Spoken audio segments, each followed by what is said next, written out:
प्रतिनिधि मंडल से जुड़े हुए हैं और साथ ही वो दिल्ली सरकार से भी जुड़े हुए हैं, दिल्ली सरकार के सभी अस्पतालों से।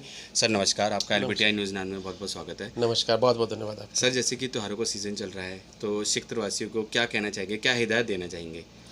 पहले तो मैं सारे क्षेत्रवासियों, दिल्ली वासियों और भारतवासियों को दिवाली के पावन पर्व की बहुत बहुत शुभकामनाएं देता हूं। और हमें पता है कि दिवाली से ही असली त्यौहार जो है वो शुरू हो जाते हैं। तो दिवाली के साथ साथ गोवर्धन पूजा, भैया दूज, विश्वकर्मा पूजा, छठ पूजा और साथ में गुरुपुरब की आप लोग को बहुत बहुत बधाई। जैसा कि हमने देखा है पिछले 2 साल से हम लोग कोरोना से जूझ रहे हैं, तो ये बधाई को हम बधाई तक ही सीमित रखें और कोशिश करें कि दिवाली में पहली चीज़ तो प्रदूषण बचाने के लिए आप दियों को लगाएं। दीपावली दियों की दिवाली होती है, हम उसको मनाएं, इससे हम पोल्यूशन को काउंटर करेंगे।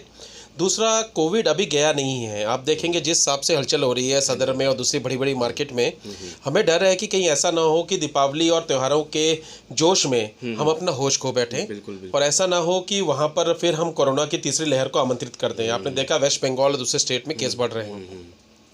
मैं काफ़ी मॉनिटरिंग रखता हूँ ये चीज़ों के ऊपर और सरकार की तरफ से भी मैं आप लोग को हिदायत देता हूँ कि आप बहुत अच्छी तरह अपने त्यौहार मनाएं, लेकिन साथ साथ बहुत सचेत रहें और होशियार रहें कि गलती से भी कोई ऐसी गलती ना हो जिससे कि हम बीमार पड़ें।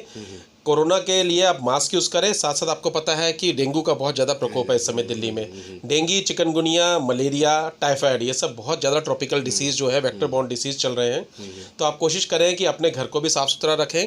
दिवाली में जैसे हम सफाई करते हैं, त्योहारों में करते हैं, छठ पूजा में करते हैं, तो आप बिल्कुल भी साफ़ पानी में डेंगू के मच्छर पैदा होते हैं, तो आप वो पानी को बिल्कुल साफ़ करते रहें। जैसा कि हमारा 10 हफ्ते 10 मिनट और ये 10 बजे चल रहा है, आप उसको फॉलो करें।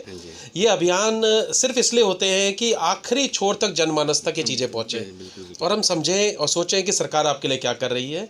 तो ये हमारा आह्वान है आप लोग के लिए, आप प्लीज़ को कोऑपरेट करें, बहुत अच्छे से हम त्यौहार मनाएं, हम सब खुश रहें, इसी में हम सबकी भलाई है और दिल्ली को आगे लेके चलें।